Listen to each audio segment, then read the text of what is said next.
Welcome to one of several in a series on intersectionality and anti-Semitism. The series description goes something like this. So for those of you who have not had the opportunity to be with us before, please know that we tend to be focused on the following, which is that given the global pervasiveness of anti-Semitism, its online presence and related inroads into the mainstream, we think that there may be no greater challenge for us as scholars of anti-Semitism at this point than to reconsider the assumptions that we have about who anti-Semites are, where, and how it is that they're mobilizing. This talk today is part of a multi-part series that began in the fall and will continue throughout the academic year. And it's a series that interrogates the identities of anti-Semites, or the identities that they presumably possess, the ideological positions that they prefer, and the places that they inhabit, with an eye towards anti-Semitism's ideological fluidity, as well as its contradictions and corresponding convergences. We're very much interested in hosting original, interesting, and emerging areas of anti-Semitism research. And so to that end, we've invited scholars who are presenting work on a range of topics that include, but certainly aren't exclusive to, anti-Semitism's convergence with misogyny and racism and heterosexism. And we're also interested in the growing convergence between anti-Semitism and social movements. And today's lecture by Corinne Blackmer, which is entitled Improbable Alliance Between the BDS and LGBTQ Movements, is very much, as you can see, in keeping with the tenor of our conversation. Dr. Blackmer is a professor of English and Judaic Studies at Southern Connecticut State University.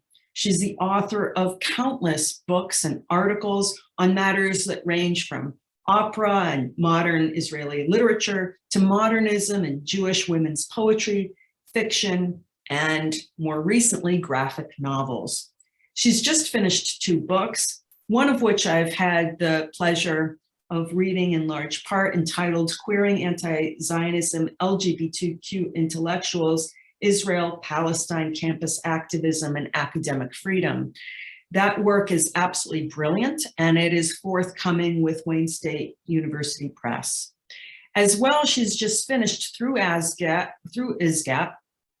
an anthology with Andrew Pessin entitled Poisoning the Wells, Anti-Semitism in Contemporary America, and that was just released. Those will be put up through our chat if you want to go onto a link and order those. That would be helpful. That particular book, Poisoning the Wells, really contains a groundbreaking collection of essays that provide a very detailed analysis of contemporary anti-Semitism with a focus specifically on the United States. And it goes into great detail in examining the origins and development and alarming implications of anti-Semitism. It's really a pleasure to have you with us today, Corinne. Before I turn it over to you, just some housekeeping. I don't know, Corinne, Dr. Blackmer will be speaking for about 30 to 40 minutes and then take some questions. We hope that those are questions.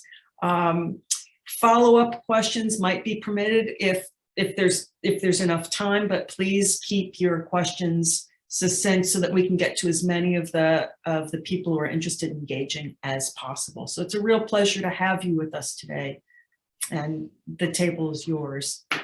Thank you, Amy, very, very much. I really appreciate. Okay, so let me share my screen. I'm going to do a PowerPoint presentation, and this is, excuse me, that's only going to make that weird sound there. Today, let me just explain the title a little bit here. Annexing Israel. So Israel is a democratic nation in a bad neighborhood. It is unfortunately been the object of an almost unparalleled assault of projection. And the title of this paper is meant to sort of take a look at intersectionality theory, but also to suggest that what has really gone on is that Israel has been imposed upon, it's been annexed, it's been appropriated, and to use the more popular, if in my opinion, less desirable word, to all these other things. And what has happened is that I'm going to explore today the way in which the BDS movement has annexed Israel for these purposes of making claims about the LGBTQ movement in ways that have made the LGBTQ movement very anti-Semitic and very anti-Zionist. I'm going to I don't know if Naya Lecht is here today. I would hope she was. She was so inspiring to me. If you ever want to have a great speaker, consider Naya Lecht for your classes.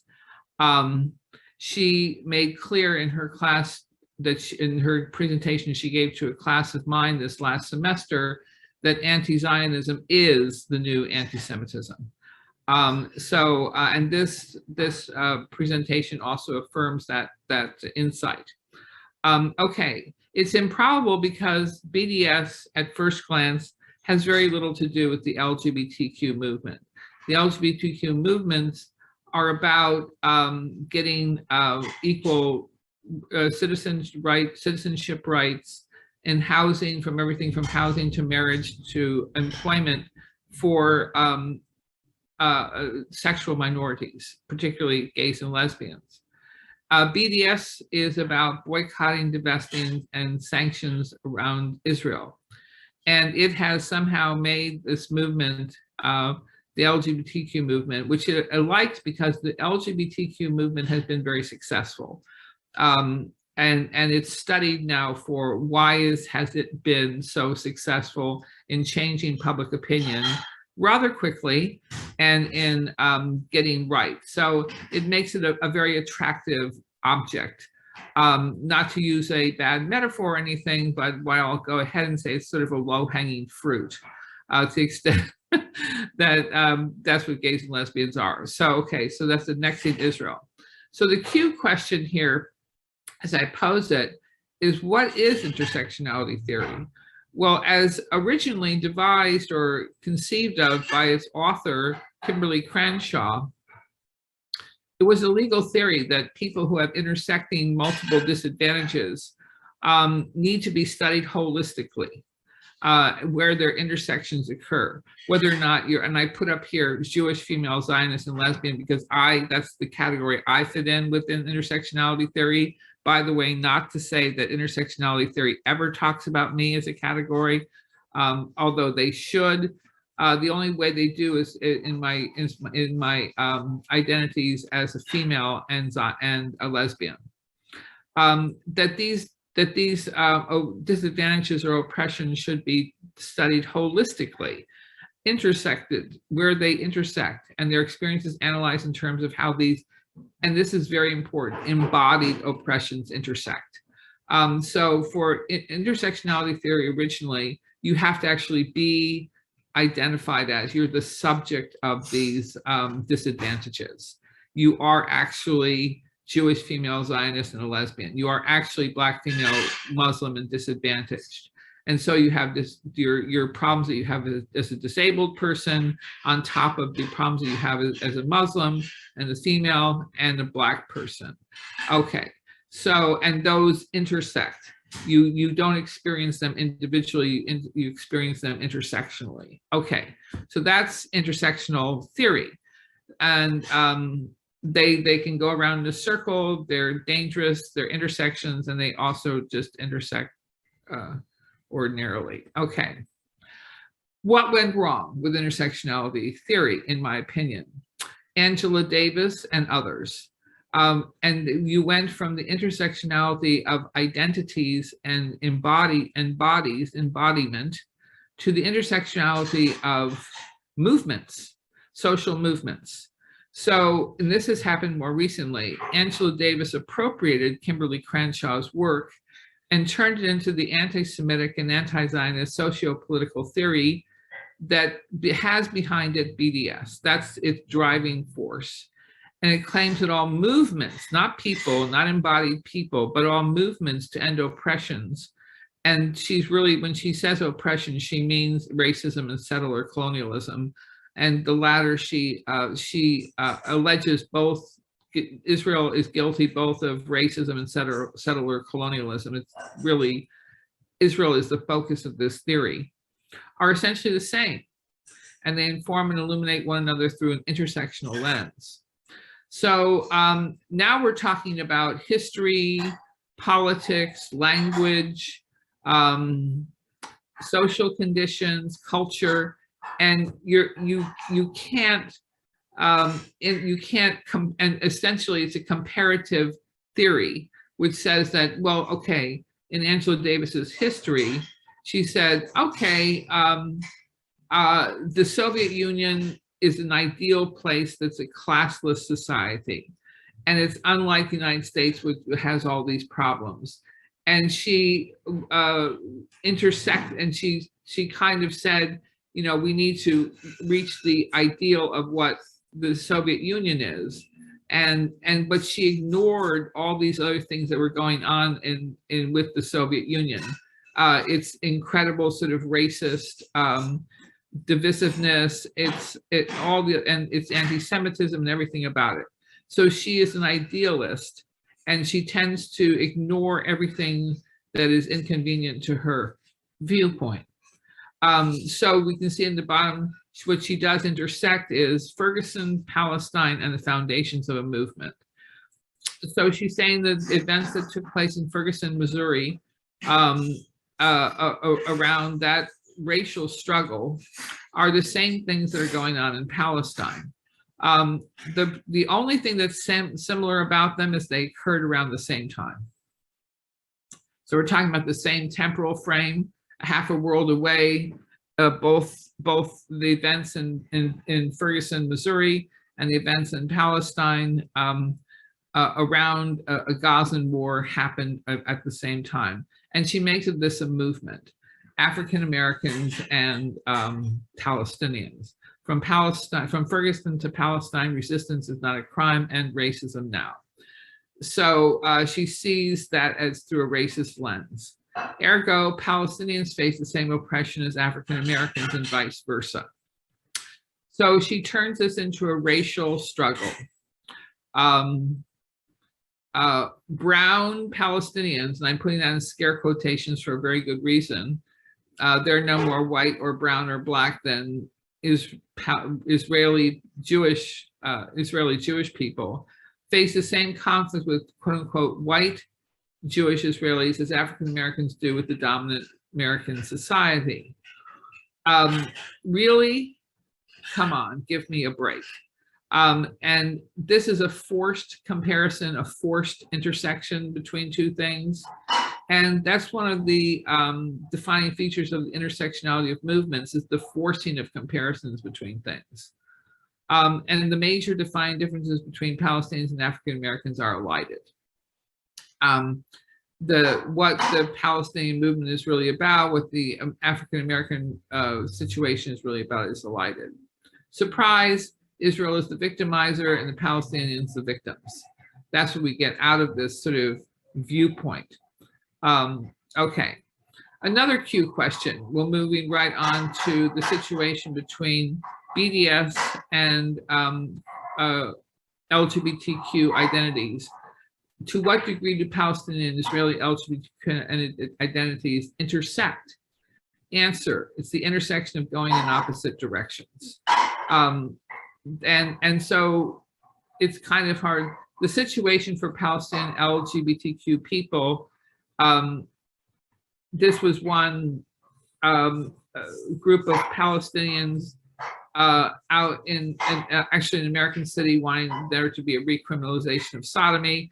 And this is the barrier wall in Israel. And somebody actually had written, it was originally much larger, but part of it is a rainbow flag or rainbow colors.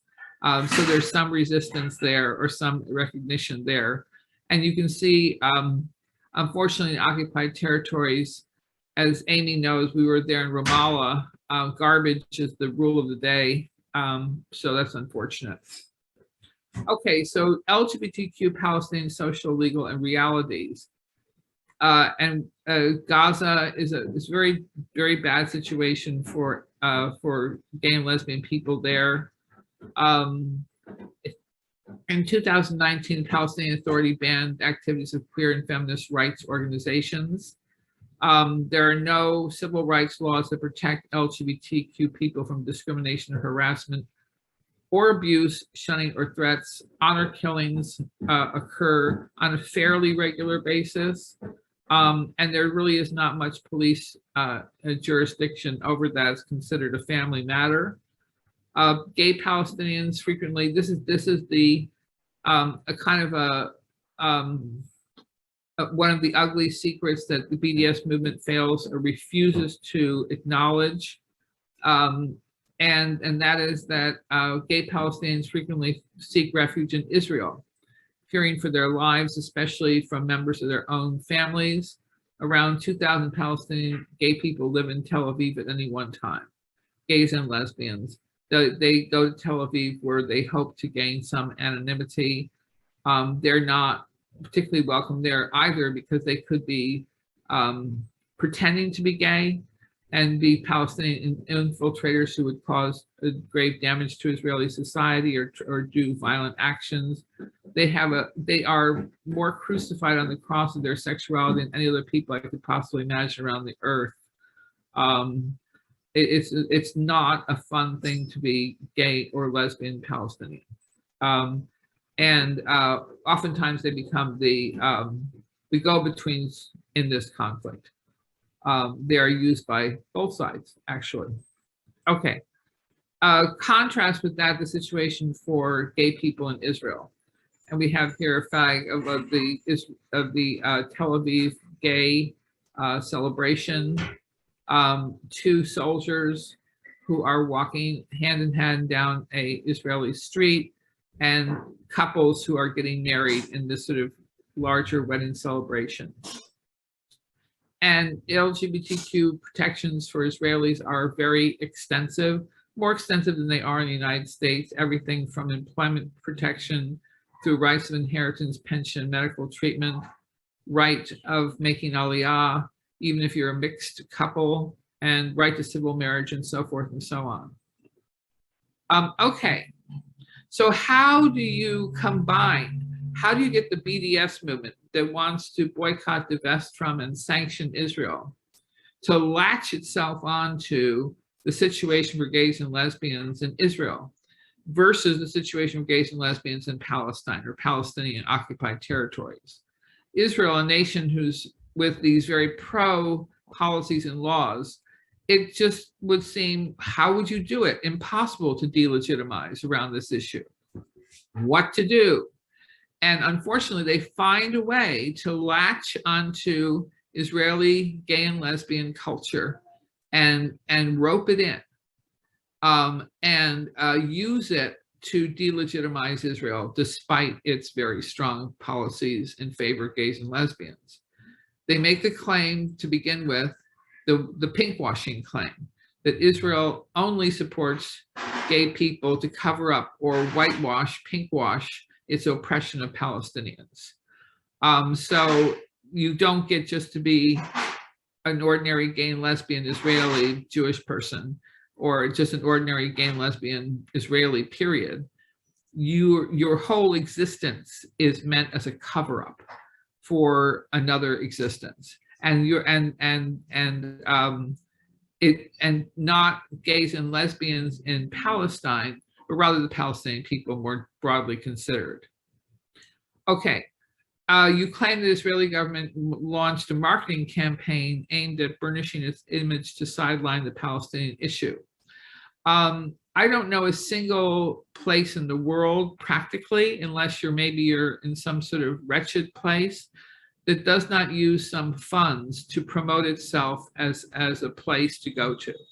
That's a very ordinary thing I'm in the city of New Haven here in Connecticut. We have this whole little office that's devoted to promoting tourism in New Haven. So this made as a claim that as if Israel is doing something wrong or out of the ordinary. Everybody does this. Everybody markets their own place. Israel markets itself as a gay-friendly place. That's not false advertisement. That is true. And there's Israel. Tel Aviv is often called the gay capital of the world, the gay capital of the Middle East, and that's true. That's not false advertisement. And you have hundreds of thousands of people who go to the gay pride parade there every year. The third claim that's made that is really just a lie is that Palestinians are not very homophobic. Palestinians practice Shafi'a Islam, which is a very homophobic form of Islam, which is a very homophobic religion in general, or they have homophobic policies, certainly. And maybe there's some individual Palestinians who are not homophobic, but the homophobia is really quite extensive in Palestine. Accuse those who point out homophobia of Arab nations of Islamophobia or misunderstanding of the sexuality of Arab cultures. Joseph Mossad made this claim. I think it's ridiculous. And it's not tenable anyhow, because you need to come out of the closet to fight for your rights. So those sexualities that are not based upon some acknowledgement of that is your identity or your body would make things like AIDS rampant, for example.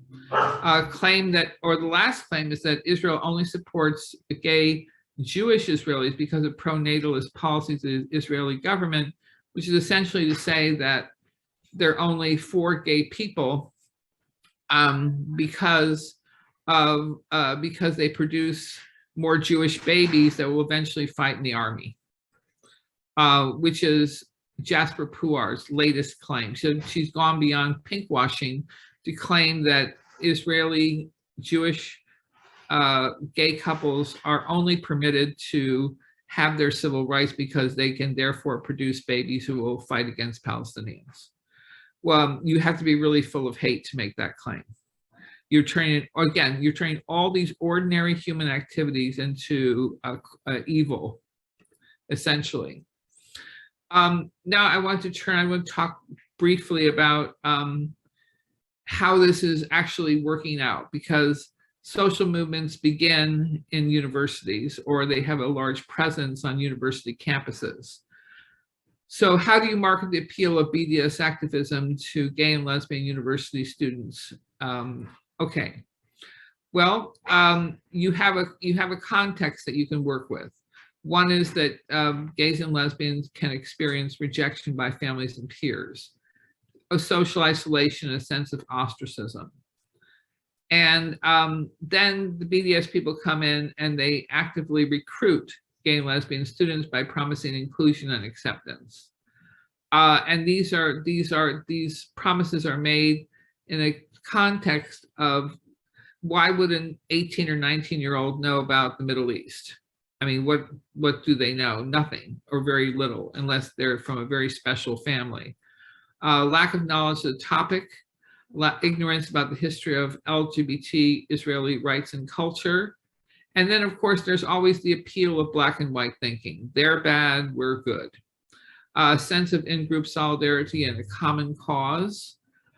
Safe object, and this is a big one, I think, the safe object on which to project and displace anger over homophobia. And so Israel becomes the object of hatred and a cause around which to have a sense of solidarity with other people. And finally, it's a tragic situation because they're largely unaware that in imposing Israel, they're jeopardizing, oh, sorry, I misspelled jeopardizing, excuse me, their own interests as LGBTQ people. They're basically aligning themselves with people who are extremely homophobic and who don't have their best interests at heart, as opposed to aligning themselves with Israeli gays and lesbians, which would give them a common cause that with a nation that promoted their interests. And that were fighting for the rights of gay and lesbian Palestinians, for that matter. There's a large interest in that in Israeli gay and lesbian culture to help gay and lesbian Palestinians. Okay. Okay, so that is the that's all the factors that BDS movement uses to rope in American gays and lesbians, young people, into their cause. So the conclusions are that the intersectionality of movement has become a potent weapon in the BDS arsenal, and that is used to say, you know, the situation for Black people in America is similar to the situation for Palestinians in Israel or in the occupied territories. Excuse me, I have my dog here who's being a little bit rambunctious. Okay, there she goes. It's a very, very bad situation. And it's a big weapon in their arsenal. The pinkwashing allegations, the importation of a wholly foreign accusation against Israel, a very LGBTQ friendly democracy. And it has no, pinkwashing is simply a non sequitur that makes no sense. Because of the prejudice, ostracism, and isolation, LGBTQ students are, quote unquote, and this is obviously, I'm making a joke here, low-hanging fruit for recruitment by pro-BDS groups. Pro-BDS groups currently promote fierce hatred of Israel. That's sort of what they do. The once upon a time distinction between anti-Zionism and anti-Semitism has evaporated. With anti-Zionism, the most dangerous form of Jew hatred today, see Nayalek, who was the one, I'm attributing that insight to her. She's really very good about understanding that. And the only thing I can, in conclusion, can say is that there should be more educational outreach to LGBTQ groups on campus. This is a harder piece of work because it requires giving young people some knowledge of the conflict and some sort of sense of identity with gays and lesbians from Israel. What I have done on my campus, I've actually brought in LGBTQ Israeli groups. There's one group of dancers who are Ethiopian Jews. That was very successful because that was surprising on any number of levels. With that, I want to stop the share and to turn it over to questions. And I see we have one Q&A and 4 chats, all right?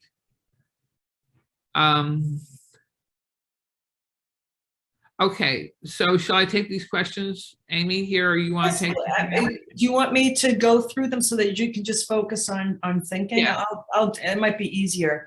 So the first one to pop up was from Avi Golden, and the question has to do with the timeline. The question is this: between Crenshaw's coining of the term intersectionality at the end of the 1980s and Angela Davis's book from 2015, what other intermediate points are significant in understanding how intersectionality and anti-Semitism are linked? That's the first part of it, of Avi's question. The second part is, which other activists are key to understanding this process since 2015? Okay, that's a very good question. Very Really? comprehensive. I think for a long time, intersectionality theory was mainly devoted to the situation of Black women, and to understand how gender and race intersected. And then there is a turn that's made around 2001 where anti-Semitism begins to gear up again with the Durban, reinstitution of the Durban Conference and so forth and so on. And precursors to Angela Davis would be Jasper Puar and Sarah Schulman, when you're thinking specifically of LGBTQ movement. And also by 2001, 2002, the gay rights movement was beginning to really pick up steam and gain more and more social acceptance, and they became very attractive. At the same time, there's still real homophobia in the world. So 2 things converge. One thing is the growing use of the term intersectionality to describe all sorts of things, and the continued success of the LGBTQ movement. and also with scholars who are like Sarah Schulman, who invents pinkwashing as a concept along with other people, and Jasper Puar really taking off with this. And then in their wake, Angela Davis, even before she publishes Ferguson, Palestine, and the Foundations of a Movement, is already using intersectionality of movements. Who else is doing that? I don't know. Probably it was just informally done. Okay, let's take the gay rights movement, let's take the Black movement, let's take the women's movement and sort of converge them together. And the inspiring thing for doing that was intersectionality. So that became, but it was very different from what Kimberly Crenshaw originally anticipated it would be. Does that answer your question?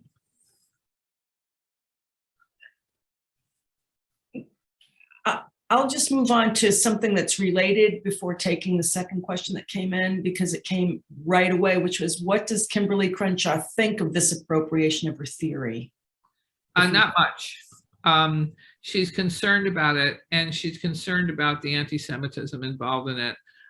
Having said that, I will say that she is, on the other hand, largely happy about the fame and success she's personally achieved through this popularization of intersectionality. She sees the problems, but she's also kind of high on the effects she's having.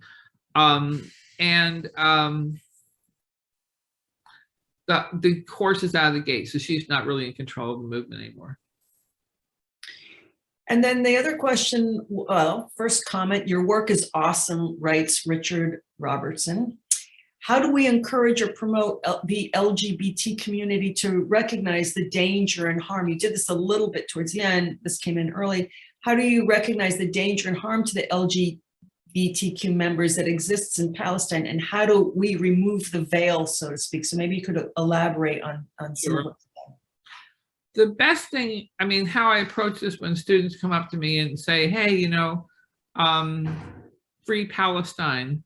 And I was like, free gays and lesbians. And here's the situation for gay and lesbian people in Palestine. And we need to be careful about the friends that we pick and their agendas.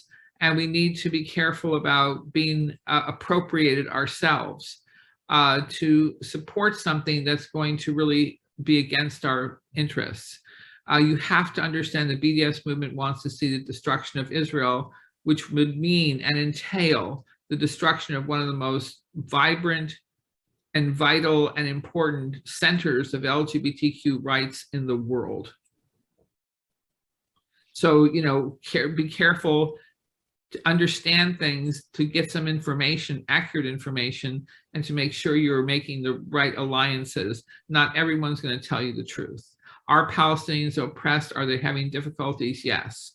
Is it Israel's fault? That's a very different conversation, and the answer is no, not entirely, for sure.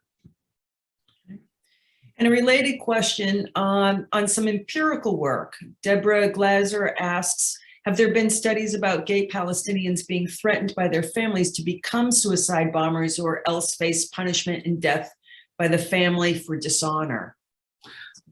Sure. I don't know if there's been studies. There's a couple of movies that have been made by Israeli, I'm trying to think of one, The Invisible Men. Amy may know, remember, there's been like about 3 Israeli movies made about the situation facing, one thing is Jewish, Israeli, and Palestinian couples and how difficult a time they have. And then there's been one movie made about gay Palestinians sort of coming into Tel Aviv underground. The Human Rights Watch has statistics about honor killings and homophobia in the occupied territories. I don't know if that helps. That's where I got it, as Human Rights Watch tracks honor killings. And mainly gay Palestinians are principally afraid of their own families. And a family is a very extended, very extensive formation in Palestinian society. This one from Phyllis Chesler. what's to be done? What can be done given the mob swarming and physical as well as verbal violence? So you talked about some of that. Further comments for Phyllis Chesler and others. What can be done? Thank you, Phyllis. Good morning. Phyllis, what is to be done is, I think that everyone who is Jewish and a Zionist needs to be like we were told to be as gays and lesbians, out and proud. And to be obvious resources for students who are looking for information. And to have a vital and vibrant presence on campus to the extent that we possibly can. I think that many Jewish people who are Zionists are literally in the closet. I'm going to use that metaphor from the gay movement, and frightened to come out because of the repercussions. That sounds very much like being gay and lesbian in the 60s or the 50s. So one thing is personal visibility. The other thing is setting up vibrant community projects, culture, organizations, pro-Israel organizations that on campuses insisting on their existence.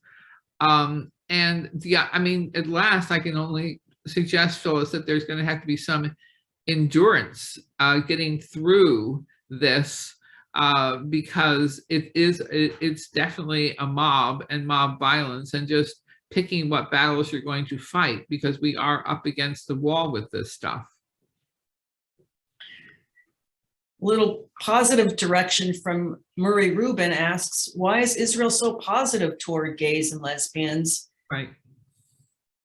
It's a progressive democracy, and they have a very liberal Supreme Court, and it is the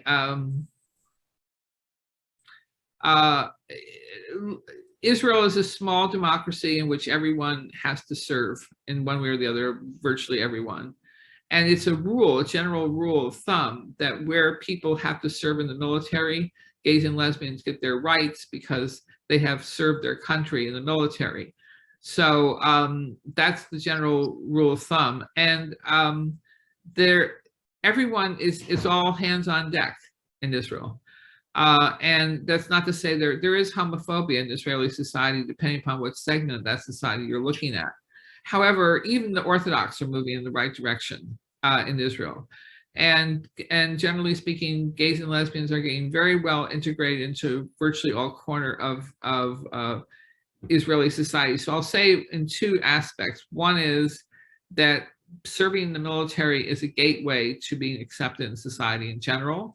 And number two, once you've done that, you have a kind of a forward momentum that gets you past any number of what would be in other societies steeper barriers, and you begin to develop a tradition of acceptance. And we have a follow-up. I've always been interested in statistics. What percentage of the world is gay or lesbian? Murray asks. Okay, who knows is the best answer to that question. It ranges, the estimates range everywhere from 2 to 10%. Let's say that I will fall somewhere in the way and say maybe every 6 or 7% of people are gay, but that is really that's really, yeah, there's other conjectures that say 10%. That really, it depends upon history, because so many people have historically stayed in the closet because it was simply too dangerous to be gay outwardly. And that is still the situation predominantly in the world, outside the Western world. In China, it's become increasingly dangerous to be gay and lesbian in a way that is already the case in Russia, and which used to have a very vibrant gay and lesbian culture. Africa is a pretty dangerous place to be gay and lesbian. It's getting better in South America, though. So as places become more friendly toward gays and lesbians, more people come out. So we would only know the true figures where it's safe. It's interesting. Are there other folks that would like to simply raise their hand? I think we've gone through all of the textual questions. Ellen Cannon. You have to unmute yourself. Thank you. Thank you, Corinne, for just a magnificent discussion with us. And thank you very, very much for all that you're doing. My question is the following. A growing number of universities have now institutionalized a rather new position of the Officer of Diversity, Equality, and Inclusion. It's usually at the vice presidential level. What research tells us is that on the one hand, they have very little knowledge of contemporary anti-Semitism, but they are very, very concerned with LGBTQ issues, especially in legal ramifications. Is it possible to develop a workshop for this rather new profession in which you present this material in a way that can be a very opening to a professional discussion? I have met with this officer very recently, and she could not have been more wonderful to me after being very clear that she knew nothing about contemporary anti-Semitism or that the fear and the intimidation that all of us are facing. So I'd like you to consider that, and what do you make of that potential suggestion? Thank you. Ellen, that's a great suggestion. And let me follow up by saying that recently a swastika was found about a foot tall, carved into wood on our campus. And at first, our new Officer of Diversity, Equity, and Inclusion called it a microaggression. That was pretty upsetting. So we all had a meeting with her, and we actually organized with the police department an ADL training. Now, I have my problems with ADL, but they do great trainings. They've come to increasingly focus or understand left-wing anti-Semitism and anti-Semitism on college campuses. And we've also talked to them about the sort of fear and intimidation that people feel on campus with anti-Semitism. So I would suggest that. Thank you. And I also want to thank Amy so very, very much for all of her work on this issue and making your work, every inch of your work, noticeable for all of us to read and to use in our classes. It's been enormously helpful. Thank you. Thank you. I think it's a great, actually, I think, Ellen, your suggestion is fantastic. And maybe we could even use part of this presentation that you've done, Corinne. Havital has a question for you. You can unmute. Yes, hi.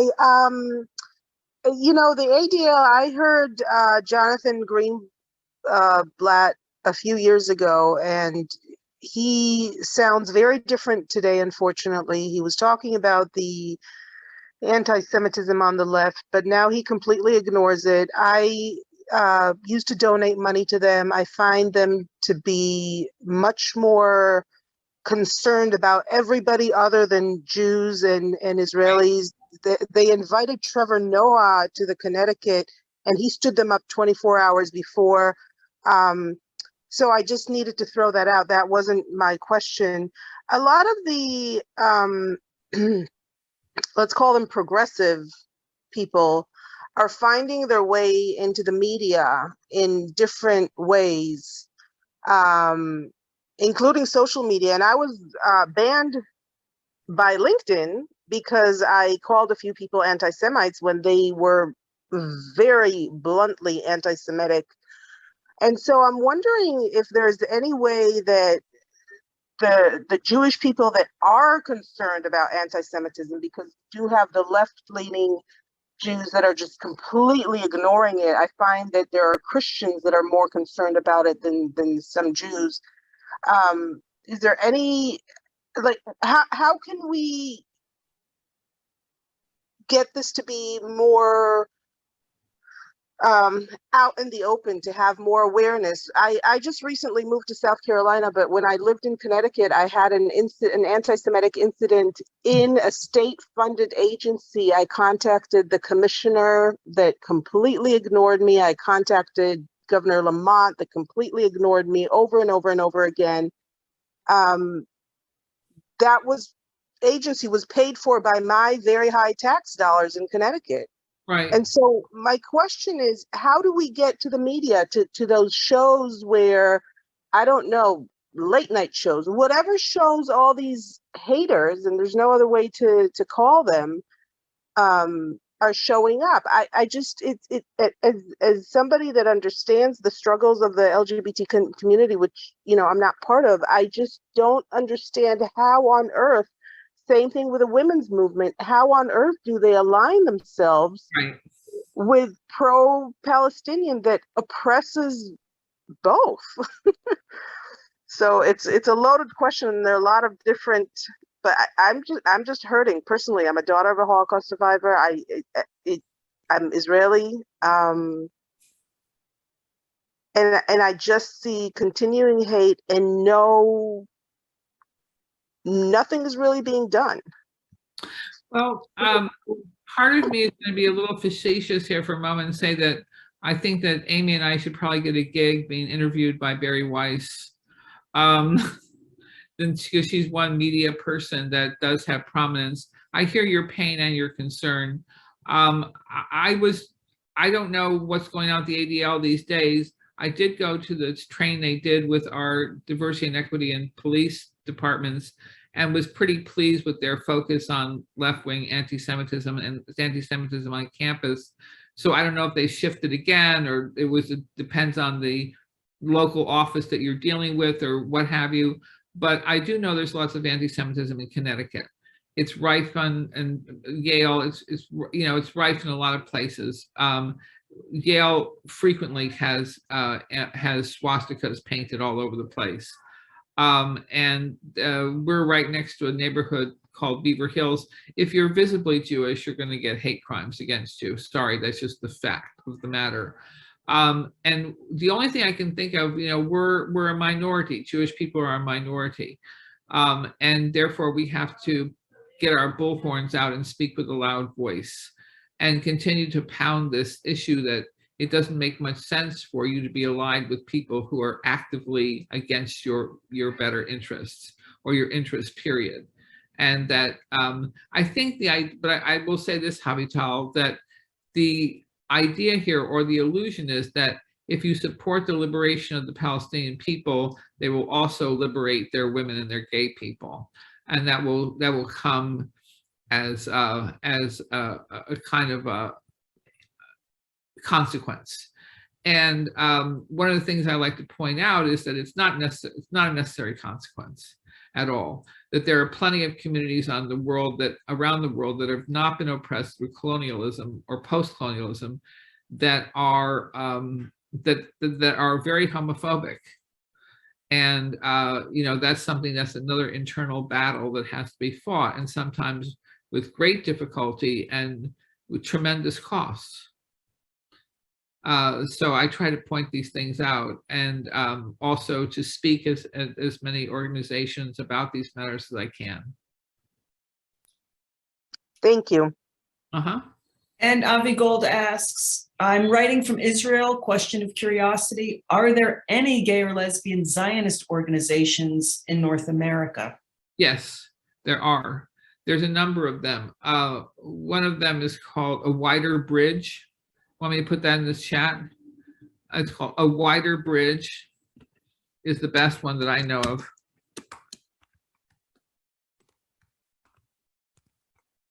And then there's a number of international gay and lesbian organizations.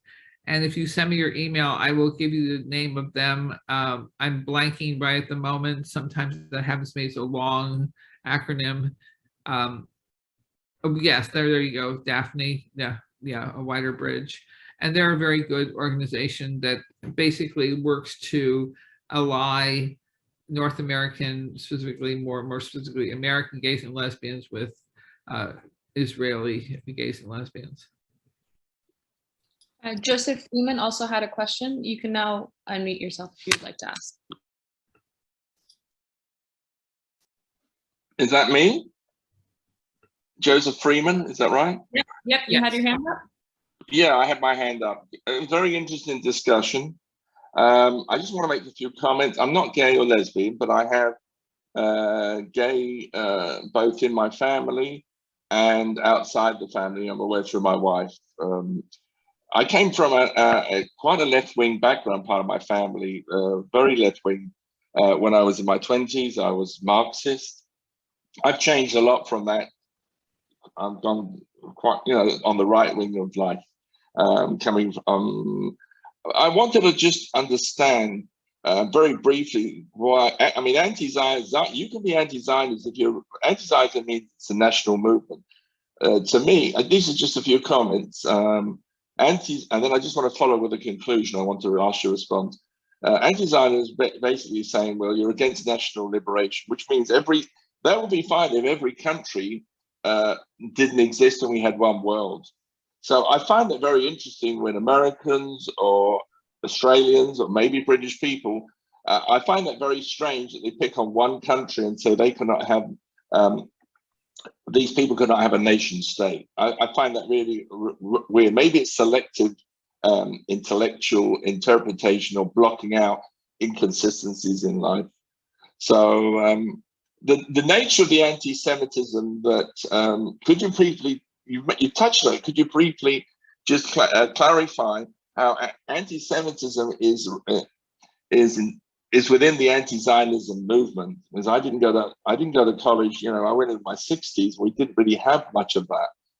And I just want to finally say, I think Israel PR, maybe Israel with its PR improvement, maybe Israel can be the vehicle, the platform to counterattack this attack on the Jewish people, whether you're gay, straight, or lesbian. So I would just like to listen to some of your responses. Thank you. Sure. Let me try to get all of that. So I think that the distinction between, and if I'm going to pick up the first part of your question correctly, the distinction between anti-Semitism and anti-Zionism has evaporated. And Israel is picked out of all national liberation movements because it's Jewish. And there is a worldwide, amongst many people, hatred of the Jewish people that has morphed into anti-Zionism. It's gone through a number of phases. Some people refer to anti-Zionism as a virus, and therefore it mutates, and its latest mutation is anti-Zionism. And so therefore, of all the national liberation movements in the world, it is Israel that's picked out for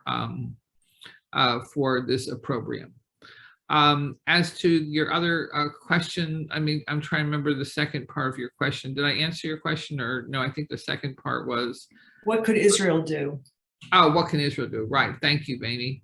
I think Israel is in a tough position because the more it promotes its pro-gay policies, the more it's accused of pinkwashing. That's a well-established dynamic there. But still, in the face of that, I would encourage Israel to continue to promote itself as what it is, and to be honest about both the challenges and the accomplishments in Israel around gay and lesbian issues. And also, I think it could do more of a job around promoting itself as a place that's friendly for women, or that is working on becoming friendlier to women. And that would help a great deal, because often women are lost in this equation and need to be included in the equation of gays and lesbians and the situation of women, since they are so aligned, they intersect so strongly in all societies. The status of women intersects pretty strongly with the status of gays and lesbians.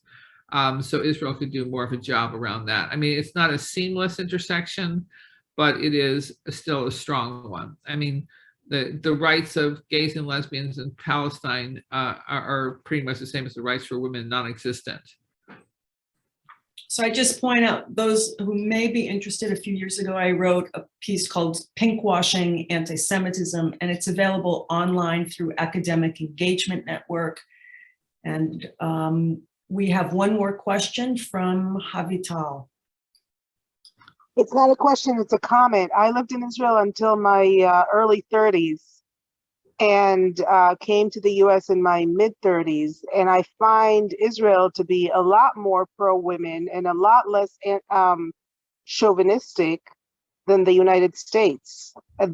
The US is a very misogynistic country.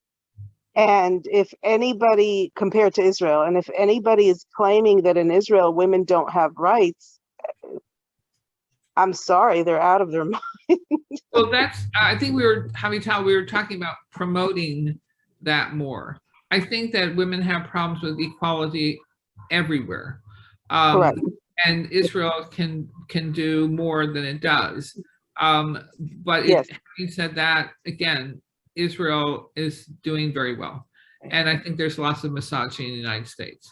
Definitely. Actually, one of the principal places we're confronted with misogyny is with the so-called queer movement and the queer disappearance of women from within it. So this is a huge problem, in particular confronting lesbians and gay male identified men. So this is a huge problem all the way around. Is there anyone else? I keep saying one last question. We have a minute left. If we can take it, is that okay, everyone? Yeah.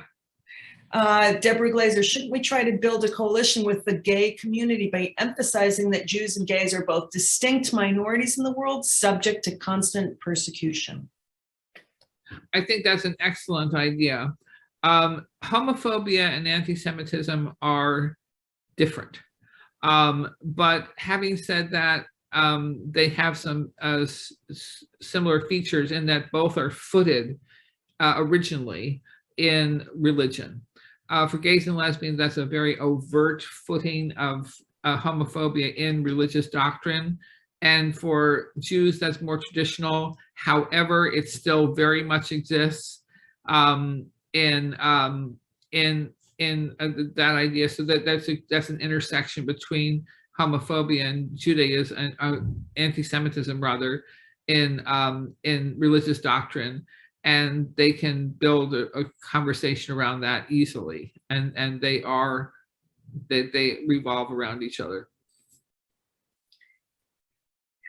Corinne, we've had such enthusiastic responses. I don't know if you can see the chats, but thank you. Thank you very much for everyone. I'm really glad you enjoyed. Thank you. Thank you. Thank you very much. This was wonderful.